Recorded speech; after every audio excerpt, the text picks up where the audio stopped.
ராமேஸ்வரம் அக்னி தீர்த்தக்கரை தெற்கு பகுதி நாட்டுப்படையில் சென்று கணவாய் மீன் பிடிக்கக்கூடிய சுமார் கிட்டத்தட்ட 200க்கும் மேற்பட்ட மீனவர்கள் இந்த துறைமுகத்தில் நாட்டுப்படகுல மீன் பிடிக்கிறாங்க.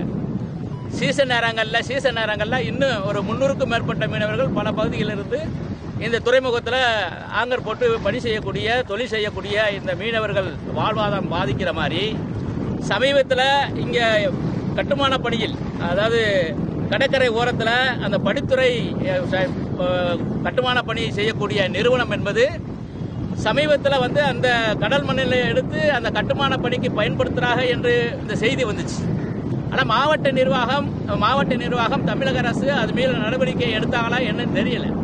ஆனால் நடவடிக்கை எடுக்காத பட்சத்தில் அதே நிறுவனம் ஒப்பந்ததாரர் இன்னைக்கு அந்த தெற்கு பகுதியில் இருக்கக்கூடிய கடற்கரையில் உள்ள மணல் எடுத்து கிட்டத்தட்ட ஒரு 30க்கும் மேற்பட்ட சாக்குகளை ராட்சசமான டன் கணக்கில் பிடிக்கக்கூடிய அந்த சாக்குகளில் அந்த கடல் மணல் எடுத்து வச்சிருக்காங்க. அப்படி எடுக்கும் பொழுது அந்த மீனவர்கள் எதிர்ப்பு தெரிவிச்சிருக்காங்க.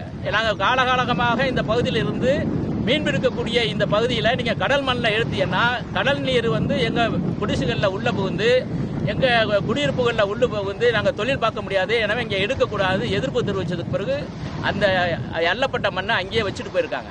இப்படி கடல் மணலை பகல் நேரங்களிலே ஒரு பகல் கொள்ளை அளிக்கக்கூடிய அந்த நிறுவனத்தின் மீது நடவடிக்கை எடுக்க வேண்டும் என்று மார்க்சிஸ்ட் கம்யூனிஸ்ட் கட்சியின் சார்பாக நாங்கள் கேட்டுக்கொள்கிறோம். சம்பந்தப்பட்ட அந்த ஒப்பந்த நிறுவனமிடமிருந்து நடவடிக்கை எடுக்கவில்லை என்றால் மார்க்சிஸ்ட் கம்யூனிஸ்ட் கட்சி இந்த மீனவர்களையும் பொதுமக்களையும் திரட்டி மிகப்பெரிய போராட்டத்தை வட்டாட்சியர் அலுவலகத்துக்கு முன்பாகவும் அதேபோல் மீன்துறை அலுவலகத்துக்கு முன்பாகவும் நாங்கள் நடத்துறோம்னு கேட்டுக்கிறோம்.